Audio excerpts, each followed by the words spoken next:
Good evening, everybody. I wanted to give you an update on the current situation around the debt ceiling. I just got a call about a half hour ago from Speaker Boehner, who indicated that he was going to be walking away from the negotiations that we've been engaged in here at the White House for a big deficit reduction and debt reduction package. And I thought it would be useful for me to just give you some insight into where we were and why I think that we should have moved forward with a big deal. Essentially, what we had offered Speaker Boehner was over $1 trillion in cuts to discretionary spending, both domestic and defense. We then offered an additional $650 billion in cuts to entitlement programs, Medicare, Medicaid, Social Security. We believed that it was possible to shape those in a way that preserved the integrity of the system, made them available for the next generation, and did not affect current beneficiaries in an adverse way.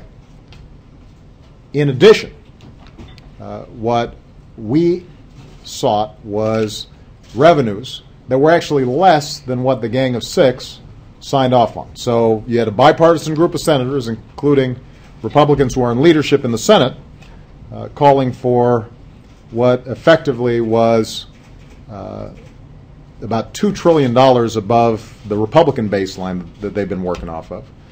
What we said was give us $1.2 trillion in additional revenues, which could be accomplished without hiking tax rates, but could simply be accomplished by eliminating loopholes, eliminating some deductions, and engaging in a tax reform process that could have lowered rates generally while broadening the base. So let me reiterate what we were offering. We were offering a deal that called for as much discretionary savings as the Gang of Six. We were calling for taxes that were less than what the Gang of Six had proposed. And we were calling for modifications to entitlement programs would have saved just as much over the 10-year window. In other words, this was an extraordinarily fair deal. If it was unbalanced, it was unbalanced in the direction of not enough revenue.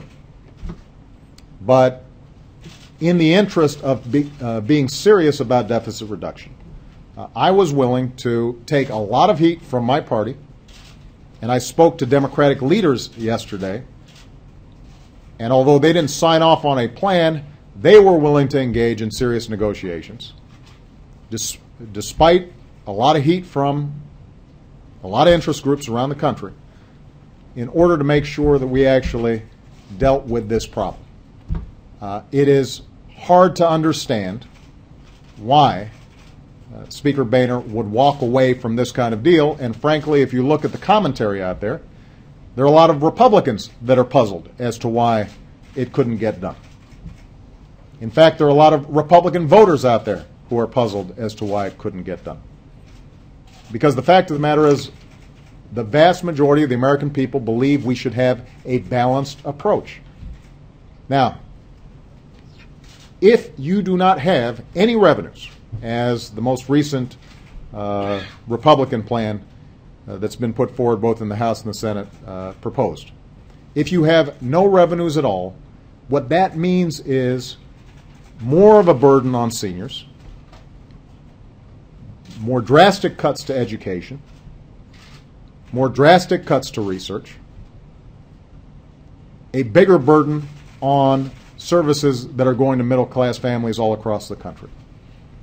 And it essentially asks nothing of corporate jet owners, it asks nothing of oil and gas companies, it asks nothing from folks like me who've done extremely well and can afford to do a little bit more. In other words, if you don't have revenues, the entire thing ends up being tilted on the backs of the poor and middle-class families. And the majority of Americans don't agree on that approach. So here's what we're going to do. We have now run out of time. I told Speaker Boehner, I've told Democratic leader Nancy Pelosi, I've told Harry Reid, and have told Mitch McConnell I want them here at 11 o'clock tomorrow. We have run out of time, and they are going to have to explain to me how it is that we are going to avoid default. And they can come up with any plans that they want and bring them up here, and we will work on them. The only bottom line that I have is that we have to extend this debt ceiling through the next election into 2013. And the reason for it is we've now seen how difficult it is to get any kind of deal done. The economy has already weakened, and the notion that 5 or 6 or 8 months from now we'll be in a better position to try to solve this problem makes no sense. In addition, if we can't come up with a serious plan for actual deficit and debt reduction, and all we're doing is extending the debt ceiling for another 6, 7, 8 months, then the probabilities of downgrading U.S. credit are increased, and that will be an additional cloud over the economy and make it more difficult for us and more difficult for businesses to create jobs that the American people so desperately need.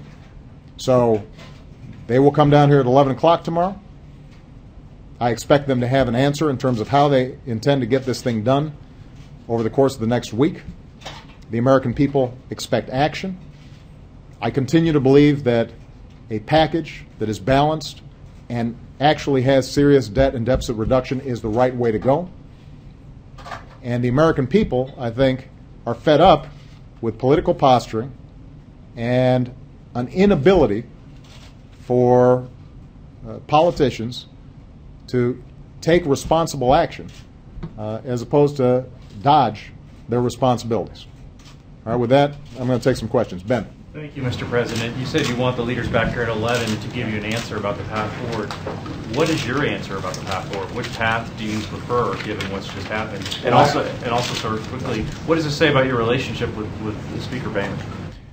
Well, with respect to my relationship with Speaker Boehner, we've always had a cordial relationship. We had very intense negotiations. I'm going to have my team brief you exactly on how these negotiations proceeded. Up until sometime early today, when I couldn't get a phone call returned, my expectation was that Speaker Boehner was going to be willing to go to his caucus and ask them to do the tough thing but the right thing. I think it has proven difficult for Speaker Boehner to do that. I've been left at the altar now a couple of times. And I think that one of the questions that the Republican Party is going to have to ask itself is, can they say yes to anything? Can they say yes to anything?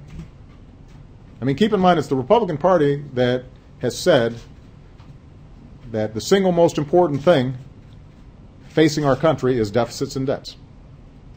We've now put forward a package that would significantly cut deficits and debt. It would be the biggest debt reduction package that we've seen in a very long time. And it's accomplished without raising individual tax rates. It's accomplished in a way that's compatible with the no tax pledge that a whole bunch of these folks signed on to because we were mindful that they had boxed themselves in.